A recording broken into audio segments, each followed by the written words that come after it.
저는 2주 전까지 전도서를 15차례에 걸쳐서 강의를 하였습니다. 그리고 2주간에 걸쳐서 예배에 관한 설교를 하였습니다. 저는 전도서 강의를 마친 후에 바로 로마서 강의로 들어가려고 하였습니다. 하지만 이 로마서 강의를 한 데 있어서 마음에 참 부담감을 많이 가졌습니다.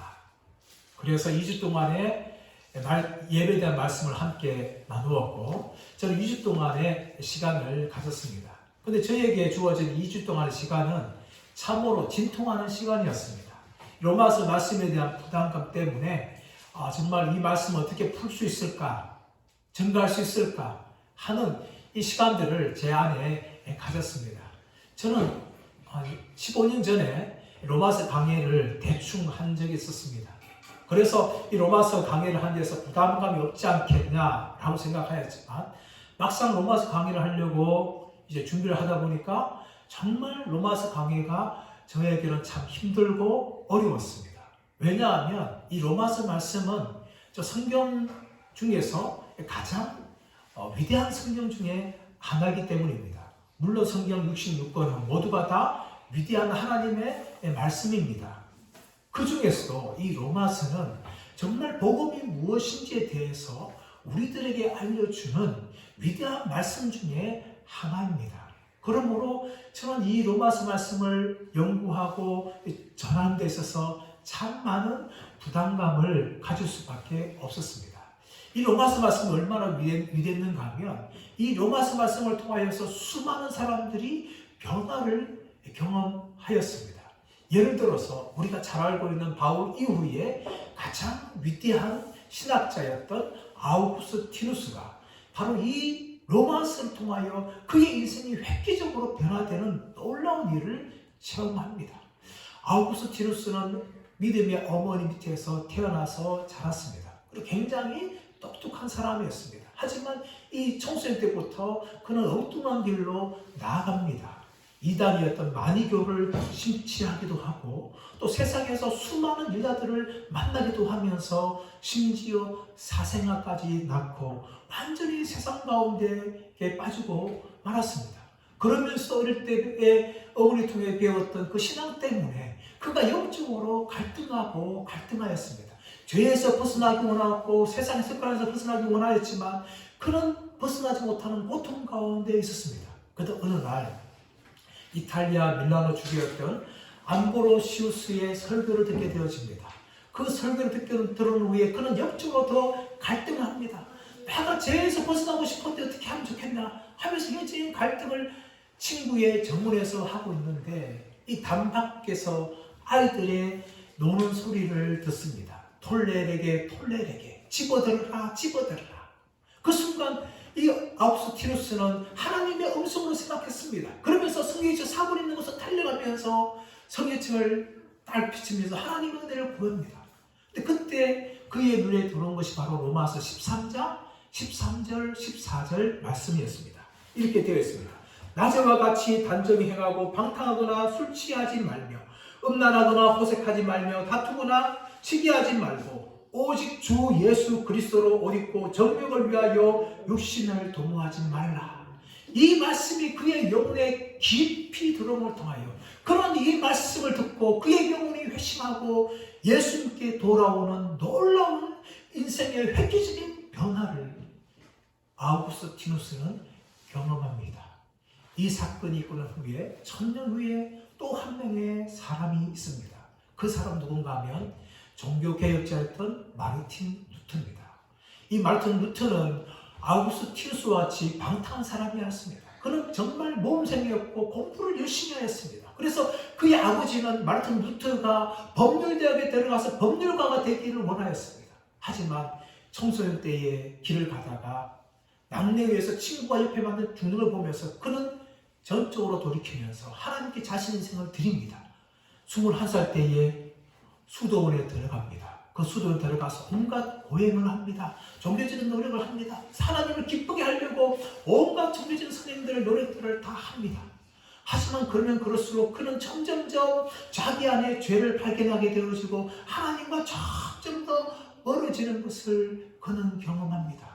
근데 그럴수록 그는 더 종교적으로 고행을 하며 금식을 하며 기도하며 선행을 행합니다. 심지어 수동 계단을 무릎으로 올라가면서 그는 고행을 하고 맨날 며칠 금식을 합니다. 심지어 자기 안에 조그마한 죄가 발견되어지면 수동 원장에 찾아가서 자신의 죄를 고백하여서 그 수동 원장이 짜증내서 더 이상 나를 찾아오지 말라 할 정도로 마르틴 루터는 자기의 아닌 죄 때문에 갈등하며 어떻게 하면 내가 의로워질 것인가 하면서 종교적인 온갖 노력들을 다 하였습니다.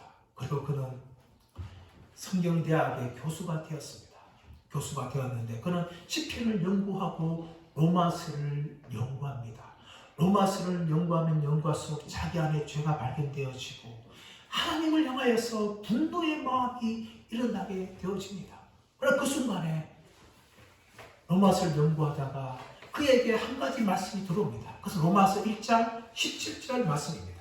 복음에는 하나님의 의가 나타나서 믿음으로 믿음에 이르게 하나니 기록된 바 오직 의인은 믿음으로 말미암아 살리라. 이 말씀이 마르틴 루터에게 들어옴을 통하여서 마르틴 루터는 내가 나에게 필요한 것은 내가 가진 종교적인 열심이 아니라 예수 그리스도에게 믿는 자에게 주시는 하나님의 의구나 라는 것을 발견하게 되어지고 그 하나님의 의를 붙잡게 되는 순간 그의 영혼이 거듭남을 그는 경험하게 되어집니다. 그리고 그가 성령에 대해서 더욱더 눈에 뜨게 되어지고 하나님의 사랑에 나타난 그 의를 붙잡는 사람으로 변화를 경험하게 되어집니다. 그리고 200년 후에 존 웨슬리가 로마서를 통하여 경험합니다. 존 웨슬리는 굉장히 똑똑한 사람이었습니다. 그의 동생이었던 찰스 웨슬리도 똑똑했는데 옥스퍼드 대학에 진학을 하였습니다. 그 대학에서 종교적인 열심을 가지고 홀리 클럽을 만들었습니다. 그래서 성경 공부도 하고 자기 발전도 하고 종교적인 자선도 베풀면서 노력을 하면서 자기 나름대로 자신들의 선행을 통하여서 구원을 얻으려고 열심히 노력하는 것이 바로 홀리 클럽이었습니다. 존 웨슬리는 그 단체에 들어가서 회장이 되었고 그 모임을 이끌어갔고 온갖 선행을 행함을 통해서 스스로 구원에 이르려고 노력을 하였습니다. 그런데 어느 날 그는 미국의 선교사로 자원하면서 2년 동안의 미국 선교사의 생활을 합니다. 그런데 그 선교사 하면서 미국의 인디안 때문에 너무나 고통스러운 일을 당합니다. 그 2년 동안의 선교를 완전히 실패하면서 그는 다시 영국으로 배를 타고 돌아오는데 돌아오는 중에 폭풍과 아주 심하게 몰아칩니다. 그때 존 웨슬리는 정말 여기서 죽을 수 있겠구나 하는 두려움을 느끼게 되어지는데 한쪽 편에서 모라비안 교도들이 그 폭풍 속에서 하나님을 찬양하는 소리를 들으면서 저 사람들에게 무엇인가 있구나 라는 생각을 가지게 되어집니다. 그리고 영국에 들어와서 모라비안 교도의 성경 읽기 모임에 참석을 합니다. 그 성경 모임에서 어떤 사람이 로마서 이 마르틴 루터의 로마서 주석 서론 부분을 읽는데 그 부분을 듣는 순간 그의 가슴이 뜨거워지는 것을 경험하게 되어집니다. 그리고 자기가 이제 종교적 의를 통해서 구원을 이루는 것이 아니라 예수님을 믿는다는 것을 그는 발견하게 되어집니다. 그리고 그가 했던 모든 죄의 짐들이 다 벗어나고 율법의 구속에서 그는 벗어나는 것을 그 순간에 경험하게 되어지는 겁니다.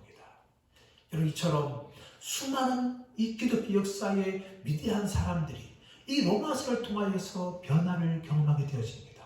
존 웨슬리뿐만 아니라 땜쟁이였던 우리가 잘 알고 있던 이 철로 역정을 지었던 존 버년도 이 로마서를 인하여서 그의 영혼이 변화됨을 경험하게 되어지고 20세기의 가장 위대한 신학자라고 불림하고 있는 칼 바르트도 로마서를 통하여 그의 인생의 변화를 경험하게 되어집니다.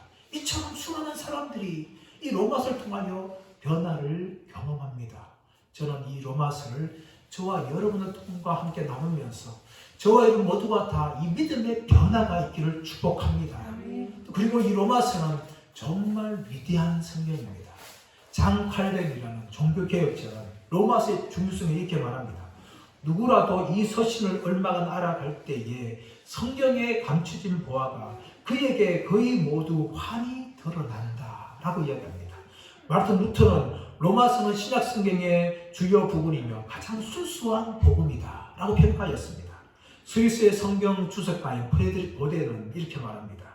로마서는 기독교 신앙의 대성당이다. 16세기 영국의 번역가였던 윌리엄 틴데일은 이렇게 말합니다.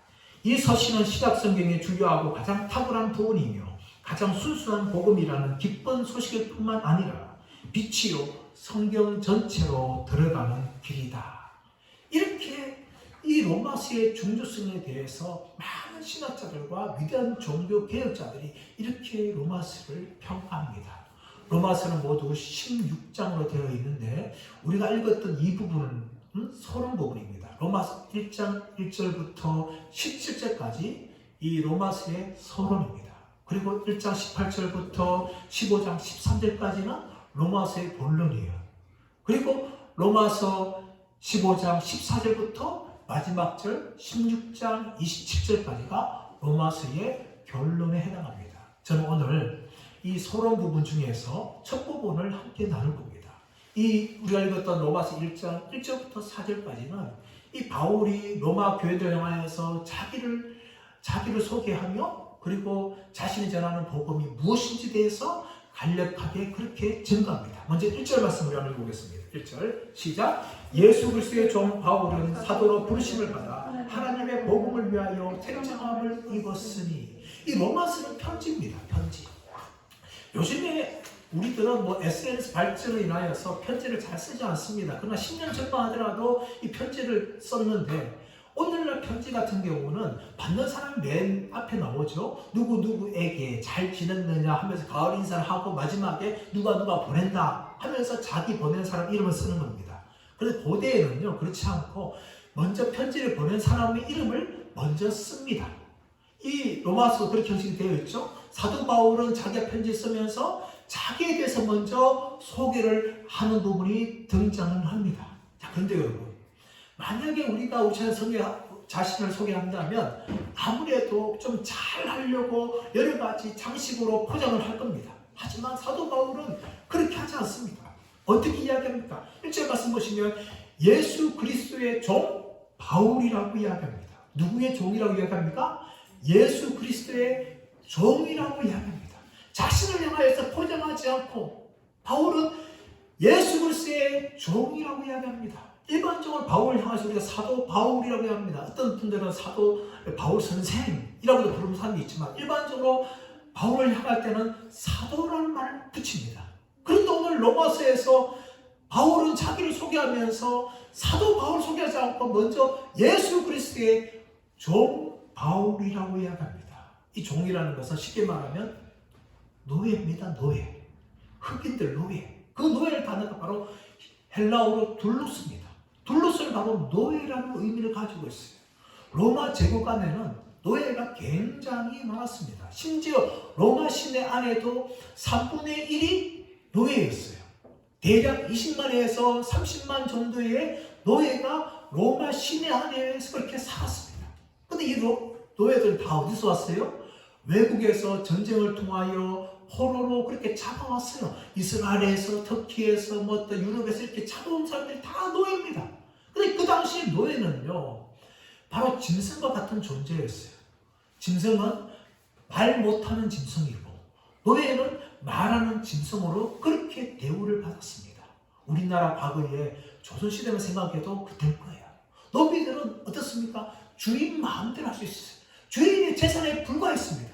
말 한마디로 노예를 죽일 수 있었던 것이 바로 이 노예의 신분이었어요. 그만큼 비참하고 전혀 사람 대우를 받지 못하고 주인에게 생사 여타권이 다 달려있는 하나의 재산이며 부속품에 불과했던 것이 바로 이 로마 당시의 노예들의 삶이었습니다. 하지만 일부 노예들은요, 아주 똑똑한 노예들이 있었고 집안을 관리하거나 또 주인의 자녀들을 교육시키고 있는 그런 노예도 있었고 또 정말 좋은 주인 만나면 주인에게 이방이 되어서 자식이 되는 그런 노예도 있었습니다. 하지만 그래서 너무나 일부분이었고 대부분의 노예들은 사람으로서 대접받지 못하는 짐승처럼 여겨지는 그런 삶을 노예들은 살아갔었습니다. 사도 바울은 바로 자신이 그 노예와 같은 존재다라고 이야기합니다. 로마 시내에 예수 믿는 사람들 중에도 상당수가 노예가 있었는데 그 사람들 향해서 나도 노예다 이야기하면서 자신은 예수 그리스도의 노예다라고 그렇게 이야기하고 있는 것입니다. 그리고 더 나아가서 사도 바울은 무엇이라고 합니까? 자신을 향하여 사도로 부름을 받았다라고 이야기합니다. 이 사도라는 것은 아포스톨로스라는 단어로서 보냄을 받은 자라는 의미를 가지고 있습니다. 예를 들어서 우리나라 대통령이 외국의 대사나 특사를 파송하면 그 사람이 사도인 거예요. 대통령으로부터 보냄 받았다. 그 의미가 바로 사도라는 직분입니다. 그런데 이 사도라는 직분으로 부르심을 받은 거죠. 사도 바울은 자신이 사도가 되려고 되지 않았습니다. 바울은 원래 어떤 사람이었습니까? 핍박자였어요. 예수 믿는 사람들을 잡아다가 넘겨주는 또 죽이는 그런 핍박자였어요.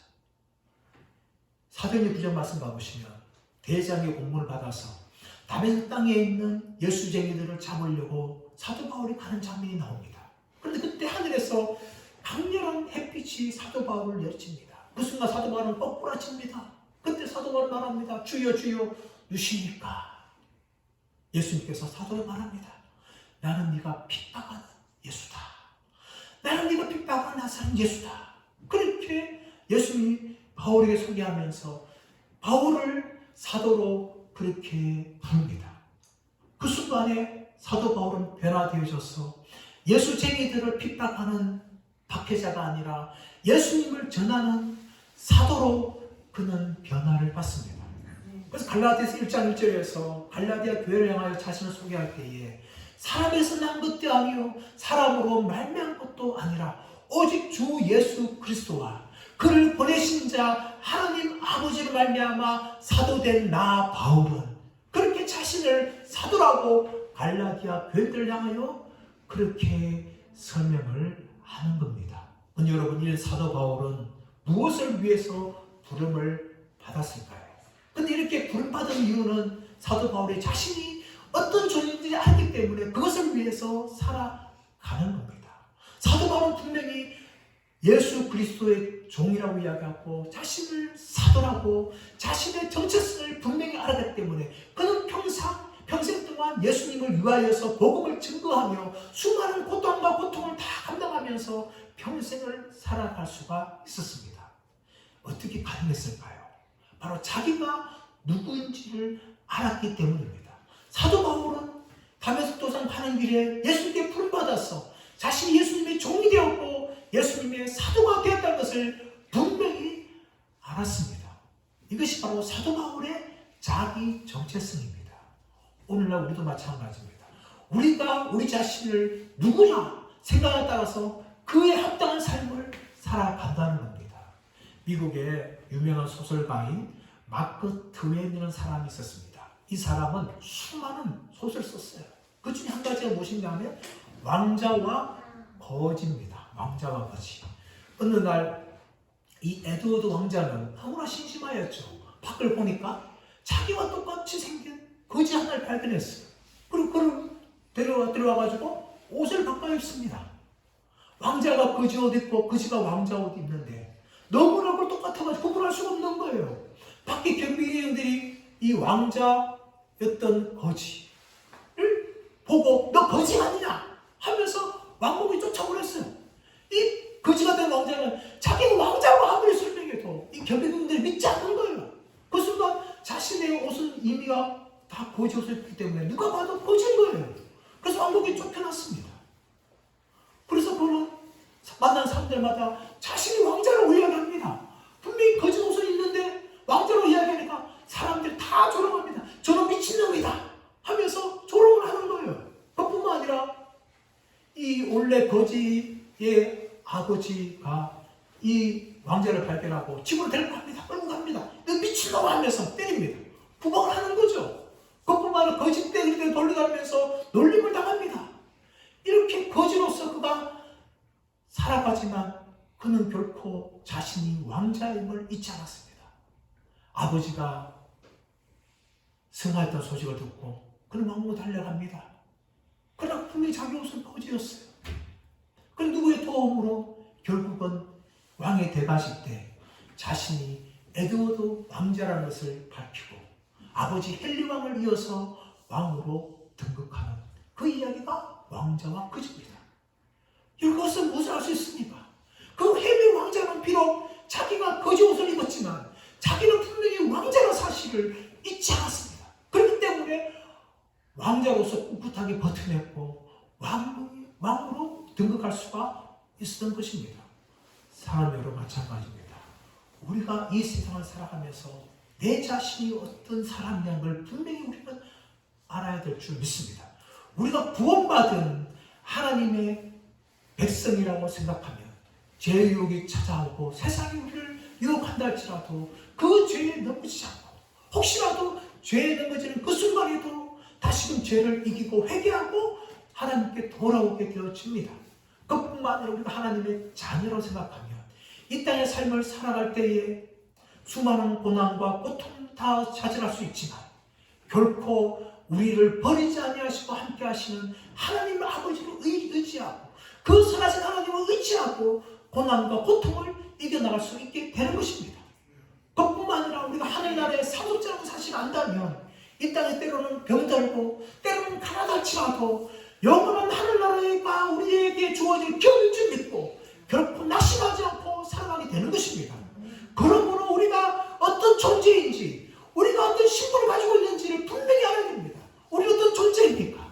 바로 예수 그리스도를 믿음 말미암아 하나님의 자녀가 되었고 하나님의 백성이 되었고 영원한 천국이 우리에게 상속된 하나님의 위대한 백성이라는 것을 우리가 잊지 않고 살아가야 될 줄 믿습니다.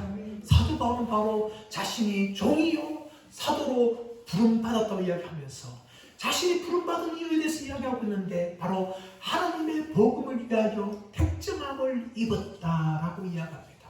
택정함을 입었다는 것은 아포리조의 단어가 수동태인데 다시 말하면 구별되었다라는 거예요. 사도 바울은 과거에 핍박자였고 박해자였지만 이제는 예수의 종이요 사도로서 그가 구별되게 부름을 받았다는 겁니다. 과거에 사도 바울은 바리새인이었어요. 이 바리새라는 단어와 아포리조 이 단어가 어근이 같은 단어예요. 똑같이 구별됐다는 것입니다. 바리새인은 어떻게 구별되었습니까? 자신들이 따르고 있는 유대 종교 또 장로들의 전통을 위하여 스스로 자신들을 구별하였어요. 그런데 사도 바울은 이제 예수 믿음을 통하여서 바리새인들처럼 유대교의 전통과 그 장로들의 그 길을 따라서 구별된 것이 아니라 이제는 하나님의 은혜에 의해서 하나님의 복음을 위하여 자신이 구별되었다라고 이야기합니다. 그렇다면 여러분이 하나님의 복음, 사도 바울은 그냥 복음이 말하는 것이 아니라 하나님의 복음이라고 이야기합니다. 이 복음을 헬라어로 유앙겔리온이라고 합니다. 이것은 좋은 소식이라고 합니다. 사도 바울 당시의 좋은 소식은요, 오직 로마 제국에 있는 한 사람에게 집중되는 소식이었습니다. 그 누군가 하면 바로 로마 황제였습니다. 로마 황제, 새로운 왕이 등극할 때 백성들에게 굿 뉴스다. 로마 황제가 결혼할 때 굿 뉴스다. 자녀를 낳을 때 굿 뉴스다. 이것이 바로 굿 뉴스였어요. 로마 황제와 관련된 그 복음. 그러나 사도 바울은 그 복음을 위해서 부름받은 것이 아니라 하나님의 복음을 위해 부름받았다는 거예요. 만왕의 왕이신 하나님의 복음을 위하여 자신이 사도로 종으로 그렇게 부름받았다라고 자신을 지금 로마 교회 성도들 향하여 소개하는 겁니다. 왜 소개하는가 하면 로마 교회는요 사도 바울이 세운 교회가 아니었어요. 누군가에 의해서 세워졌고 그곳에 많은 사람들이 모였고 하나님을 예배하는 교회가 되었습니다. 사도 바울은 로마에 한 번도 간 적이 없었고 그들 얼굴 본 적도 없습니다. 그래서 자신에 대해서 모르기 때문에 자신에 대해서 나는 예수의 종이요 하나님의 복음을 위하여 택정을 입어 부름받은 사도다 라고 자신을 그렇게 소개를 합니다. 자, 그렇다면 사도 바울이 전하고 있는 복음은 어떤 복음입니까? 하나님의 복음은 어떤 복음입니까? 우리 2절 말씀 보겠습니다. 2절 말씀 시작. 이 복음은 하나님이 선지자들을 통하여 그의 아들의 성경에 미리 약속하신 것이요. 여러분, 이 복음은 선지자들이 하나님의 선지자를 통하여 그의 아들에 관하여, 2절에서도 그의 아들에 관하여, 3절을 시작할 때도 그의 아들에 관하여. 다시 말하면 복음 굿뉴스는요, 로마 황제에 대한 소식이 아니라 바로 하나님의 아들이신 예수 그리스도에 대한 좋은 소식이라는 것을 이야기합니다. 여러분, 왜 예수 그리스도에 대한 소식이 좋은 소식입니까? 바로 예수 그리스도께서만이 우리 모든 인류가 해결할 수 없는 죄의 문제를 해결하신 하나님의 아들이었기 때문입니다. 이 세상에 많은 사람은 지금도 좋은 소식을 기다립니다. 결혼하지 못한 청년들은 결혼에 대한 소식, 대학 입시를 앞두고 있는 학생들은 대학 입시 합격, 취업 앞두고 있는 청년들은 또 취업 성공, 사업하는 분들은 사업 대박, 병을 치료하는 분들은 병을 태어나는 것, 이 모든 것들 다 좋은 소식이에요. 그러나 여러분, 하나님께서 우리에게 주시기 원하는 좋은 소식은 이런 것들이 아닙니다. 이런 것들이 아니라 바로 예수 그리스도에 관한 좋은 소식을 우리에게 주기로 원하신다는 것이죠. 왜냐하면 이것이 왜 좋은 소식인가 하면 이 땅에 있는 모든 좋은 소식은 누구나 경험할 수 있는 것이고 또 있다가도 없는 것이고 없다가도 있는 것입니다. 하지만 예수님께서 해결하신 이 죄의 문제는 예수님이 아니면 해결할 수 없는 문제이기 때문입니다.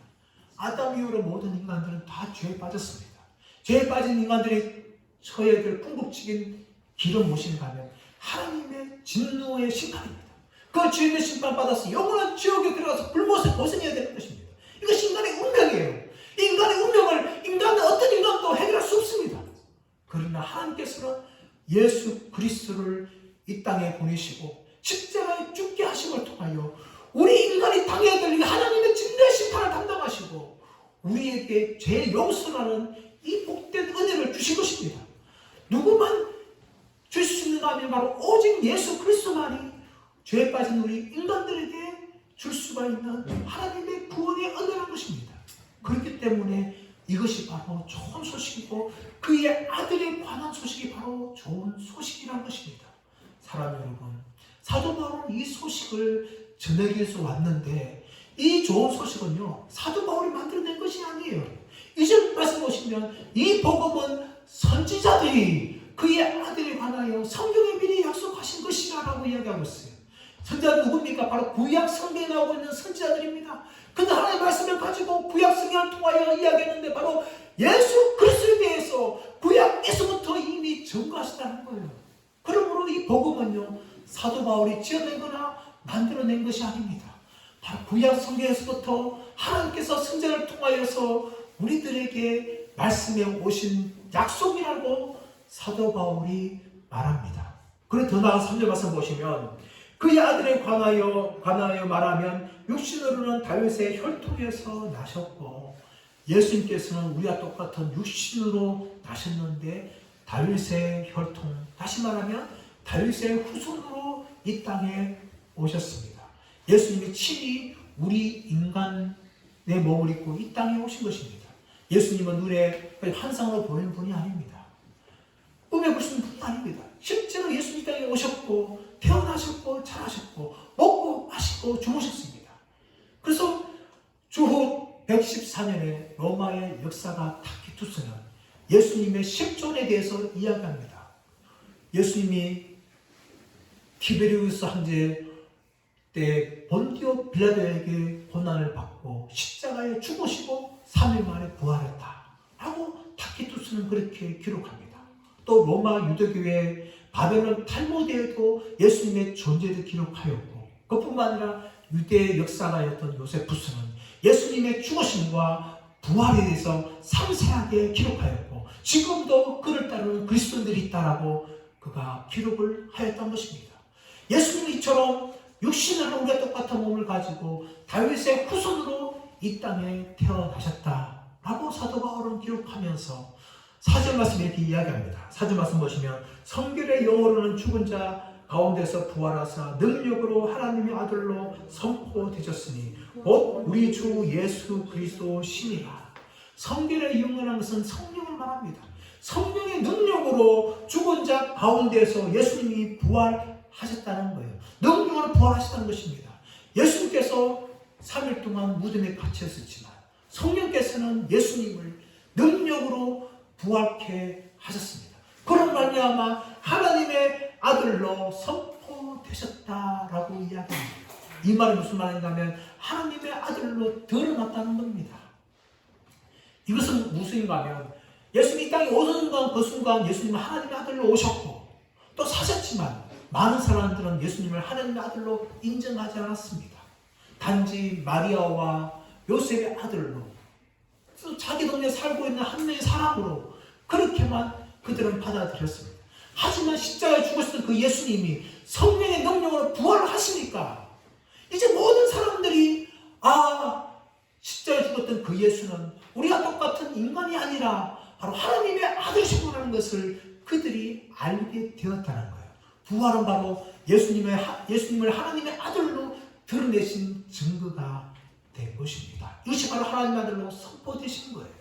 사도 바울은 바로 그 예수 그리스도에 대해서 증거하고 있는데 바로 그것이 복음이라는 것입니다. 하나님의 아들이신 예수님께서 우리가 똑같은 인간의 몸을 입으시고 이 땅에 오셨고 또 사셨고 또 십자가에 죽으셨지만 성령의 능력으로 부활하셨다는 것을 바로 사도 바울은 그것이 바로 복음이며 그로 인하여서 우리의 죄 문제가 해결되었다는 것을 사도 바울은 선언하고 있습니다.